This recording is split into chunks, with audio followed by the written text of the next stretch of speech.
મારું રોકેશ તો આજે આપણી પાસે આવી ગઈ છે કિયા સોનેટ ને એમાં આપણે સીએનજી કિટ કમ્પ્લીટલી ઇન્સ્ટોલ કરી દીધી છે. તમને દેખાડું કઈ કિટ આપણે ઇન્સ્ટોલ કરી છે. ચાલો, તો આમાં આપણે જાવલીની સિક્વન્શિયલ કિટ ઇન્સ્ટોલ કરેલી છે. તમને દેખાડ દઉં કે આ આપણું જાવલીનું રિડ્યુસર રહેવાનું છે, સોલોનાઇટ વાલ્વ મળવાનું છે, પ્રેશર મીટર રહેવાનું છે અને ફિલિંગ પોઈન્ટ આપણે અહીંયા લગાડેલું. તમને દેખાડ દઉં એ પણ કે આપણે કોઈ એક્સ્ટ્રા હોલ કરેલ નથી. જે કંપનીને નટ આપેલી છે એ જ નટમાં આપણે કમ્પ્લીટ ફિટિંગ કરેલું છે.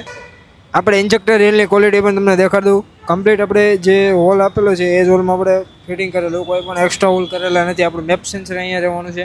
કમ્પ્લીટ ફાયરપ્રૂફ ટેપિંગ સાથે આપણે ફ્લેક્સિબલ પાઇપ સાથે આપણે વર્ક કરેલું છે આખી ગાડીમાં. અને અત્યારે ટ્યુનિંગ કામ ચાલુ છે એટલે આ બધું આપણું જે એડવાન્સર છે એમના જ છે. જે ટ્યુનિંગનું કામ ચાલુ છે.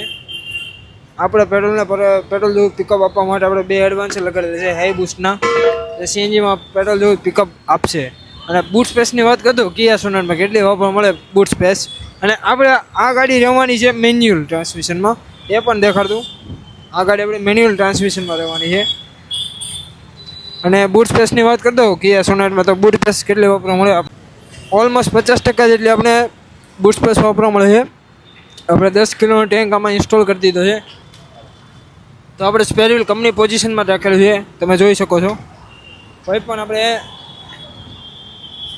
હું કટ કરીને તામાં આપણે 10 કિલોનો ટેન્ક ઇન્સ્ટોલ કરેલો એ પણ તમને દેખાડી દઉં. પ્રોપર કેનવાસ બેલ્ટ સાથે આપણે વર્ક કરેલું છે. આ આપણો કેનવાસ બેલ્ટ છે જે લોંગ ટાઈમ સુધી આપણે ગાડીના પતરાથી તે આપણા સ્ટેન્ડ સીએનજીના ટેન્કના સ્ટેન્ડ સુધી અંતર બનાવી રાખે છે. એથી આપણે ગાડીમાં કાટ લાગતો નથી અને જે ગાડીનું પતરું છે એ પણ સડતું નથી. એ માટે આપણે કેનવાસ બેલ્ટ લગાડીએ છીએ.